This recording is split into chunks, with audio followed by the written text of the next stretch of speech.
ભક્તો રાધે રાધે, જય શ્રી કૃષ્ણ। 14 જાન્યુઆરી 2026ના રોજ આપણે સૌ ઉત્તરાયણનો મહાપર્વ મનાવવા જઈ રહ્યા છીએ। શાસ્ત્રોમાં કહેવાયું છે કે સૂર્ય જ્યારે મકર રાશિમાં પ્રવેશ કરે છે ત્યારે પૃથ્વી પર પુણ્યનો દરવાજો ખુલે છે।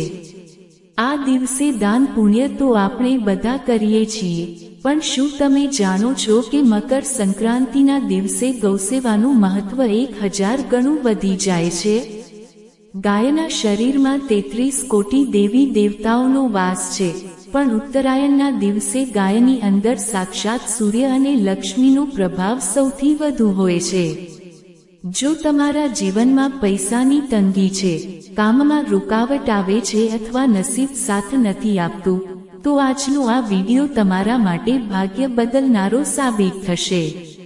આજે હું તમને એ ગુપ્ત વસ્તુ વિશે જણાવીશ જે ગાયને ખવડાવવાથી તમારી 7 પેઢી સુધી રૂપિયા ખૂટશે નહીં। સૌથી પહેલા એ સમજી લો કે ઉત્તરાયણના દિવસે ગૌસેવા શા માટે શ્રેષ્ઠ છે। સૂર્યનારાયણ એ જગતનો આત્મા છે અને ગાયના કપાળ પર જે સૂર્યકેતુ નાડી હોય છે તે સૂર્યના કિરણોમાંથી ઉર્જા ગ્રહણ કરીને તેને અમૃતમાં બદલે છે। સંક્રાંતિના દિવસે જ્યારે તમે ગાયની સેવા કરો છો ત્યારે તે સીધી સૂર્યદેવની પૂજા ગણાય છે। આ દિવસે સવારે વહેલા ઉઠી સ્નાન કરી પહેલા સૂર્યને જળ ચઢાવવું અને પછી ગૌશાળાએ જવું અથવા તમારા આંગણે આવેલી ગાયની પૂજા કરવી। ગાયના પગની ધૂળ જો તમે તમારા કપાળ પર લગાવો છો તો તમારી કુંડળીના મોટામાં મોટા ગ્રહદોષ પળવારમાં શાંત થઈ જાય છે। હવે એ ગુપ્ત વસ્તુ વિશે વાત કરીએ। મકર સંક્રાંતિના દિવસે એક બાજરીનો રોટલો અથવા ઘઉંની તાજી રોટલી બનાવો। તેના પર શુદ્ધ ગાયનું ઘી લગાવો અને થોડો ગોળ મૂકો। હવે તેની ઉપર ચપટી કાળા તલ અને થોડી હળદર છાંટો। હળદર એ ગુરુ ગ્રહનું પ્રતીક છે અને તલ એ શનિના છે, જ્યારે ગોળ સૂર્યનું પ્રતીક છે। આ રોટલી ગૌમાતાને પોતાના હાથે ખવડાવો। રોટલી ખવડાવતી વખતે ગાયના ગળા નીચે હાથ ફેરવો અને તમારી જે પણ મનોકામના હોય તે તેના કાનમાં કહો। શાસ્ત્રો મુજબ ગાયના કાનમાં કહેલી વાત સીધી ભગવાન વિષ્ણુ સુધી પહોંચે છે। 2026ના આ વર્ષમાં આ નાનકડો ઉપાય તમારી દરિદ્રતાને જડમૂળથી ખતમ કરી નાખશે। બીજો એક અદ્ભુત ઉપાય છે લીલો ઘાસચારો। ઉત્તરાયણના દિવસે ગાયને લીલો રચકો કે ઘાસ ખવડાવવાથી પિતૃઓ તૃપ્ત થાય છે। જે ઘર પર પિતૃઓની કૃપા નથી હોતી ત્યાં ગમે તેટલો પૈસો આવે પણ ટકતો નથી। જો તમે પિતૃદોષથી પરેશાન હો, ઘરમાં સંતાન સુખ ન હોય કે ભાઈઓ વચ્ચે ઝઘડા થતા હોય, તો આ ઉત્તરાયણે ગાયને ધરાઈને લીલું ઘાસ ખવડાવજો। ગાય જ્યારે તૃપ્ત થઈને ઓડકાર ખાય છે ત્યારે તમારા પિતૃઓ આકાશમાંથી આશીર્વાદ આપે છે અને તમારા ઘરની ઉન્નતિના માર્ગો ખુલી જાય છે। ભક્તો, ઉત્તરાયણના દિવસે ગાયને તલના લાડુ ખવડાવવાનું પણ વિશેષ મહત્વ છે। તલ એ વિષ્ણુના પ્રતીક છે।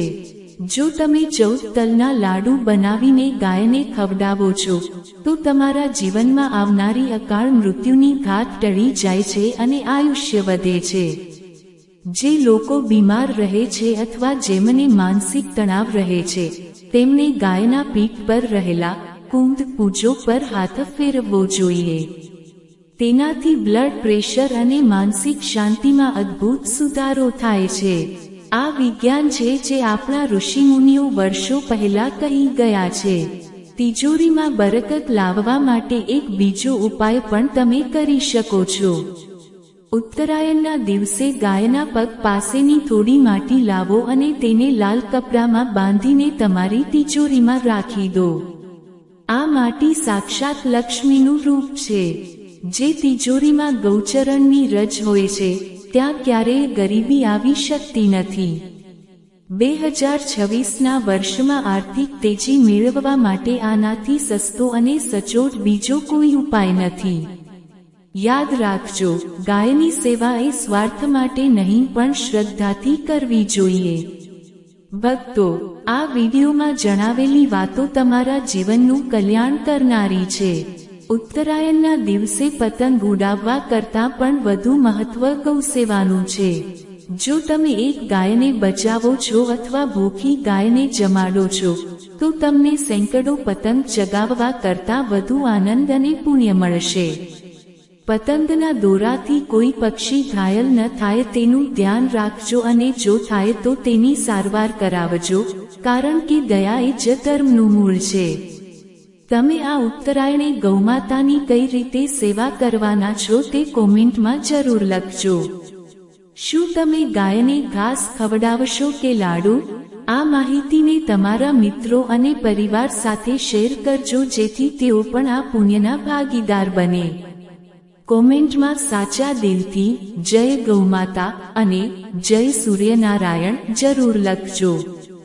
ચેનલને સબસ્ક્રાઇબ કરવાનું ભૂલતા નહીં જેથી આવા જ જ્ઞાનવર્ધક વિડીયો તમને મળતા રહે. ભગવાન તમારી દરેક મનોકામના પૂરી કરે. રાધે રાધે. જય શ્રી કૃષ્ણ.